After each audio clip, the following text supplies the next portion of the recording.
समर्पण समर्पण समर्पण।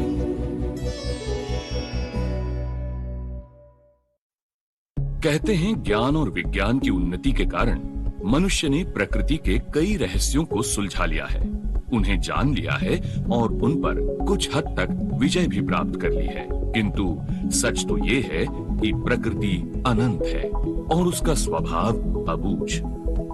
1972 में महाराष्ट्र में आए भारी अकाल का सामना तत्कालीन सरकार डटकर तो कर रही थी, मगर प्रकृति के कोप के समक्ष उसकी शक्ति कम पड़ रही थी।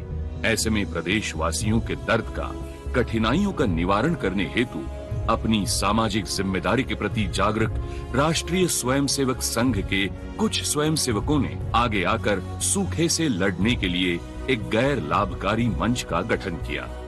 यही था राष्ट्रीय स्वयंसेवक संघ जनकल्याण समिति का प्रारंभ। समिति की शुरुआत ही आपत्ति विमोचन के हेतु से हुई थी और आरंभिक 15-16 सालों में समाज दातृत्व के आधार पर देश में भूकंप, बाढ़ या सूखा जैसी नैसर्गिक विपदाओं से ग्रस्त लोगों तक आर्थिक मदद पहुंचाने का काम समिति करती रही।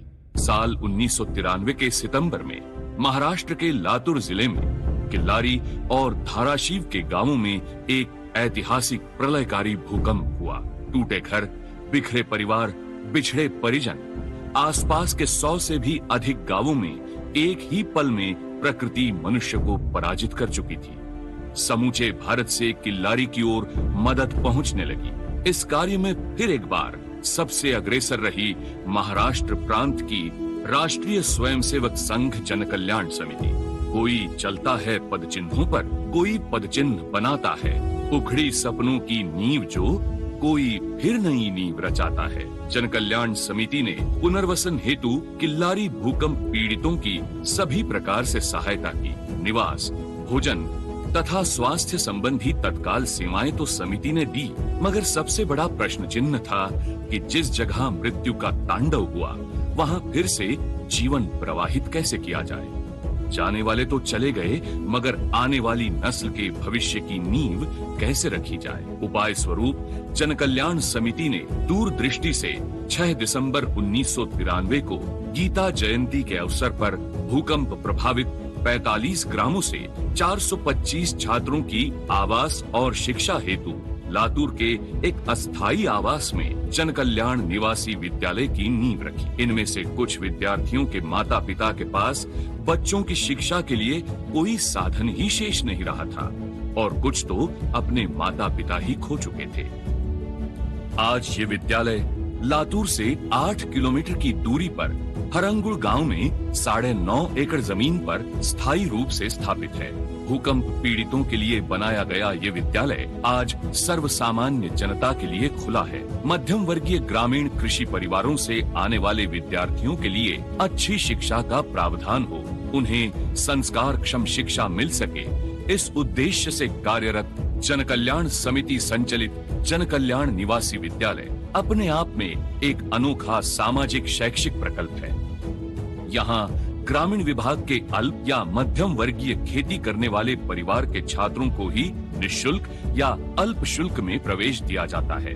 आज विद्यालय में 12 जिलों, 48 तहसीलों और 278 गांवों से 481 छात्र और 104 छात्राएं शिक्षा ग्रहण कर रहे हैं। निवासी विद्यालय की दिनचर्या भी विद्यार्थियों के समग्र विकास, अनुशासन तथा आत्मनिर्भरता को सुनिश्चित करते हुए ही नियत की गई है।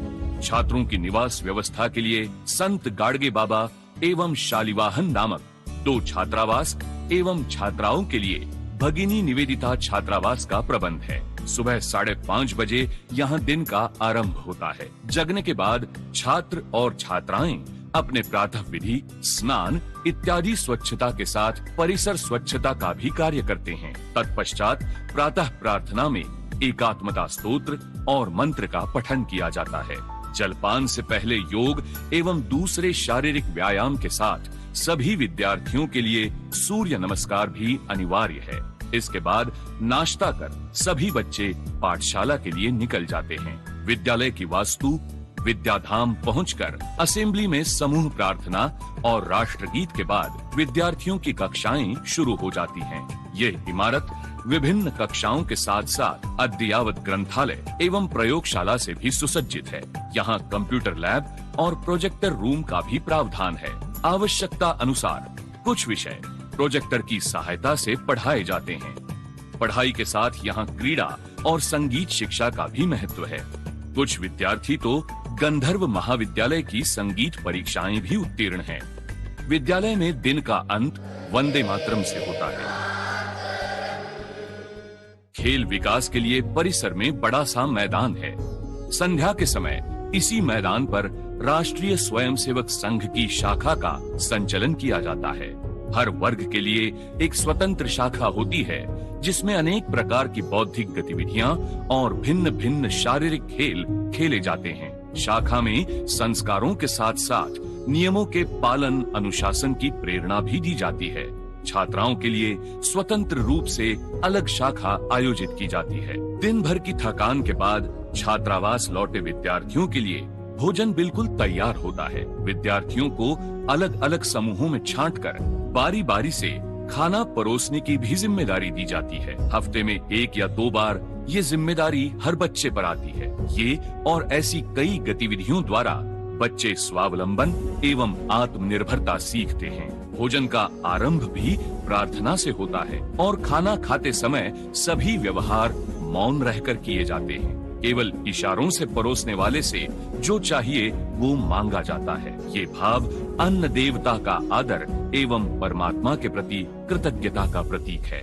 बात बच्चों की हो रही है तो वे खेलेंगे, कूदेंगे और गिरेंगे भी। प्राथमिक उपचार या फर्स्ट एड हेतु यहाँ एक आरोग्य कक्ष भी है जिसकी जिम्मेदारी छात्रावास के बड़े और पुराने छात्रों को सौंपी गई है। इन छात्रों को यहाँ रहने का और यहाँ की प्रणाली का अनुभव होता है।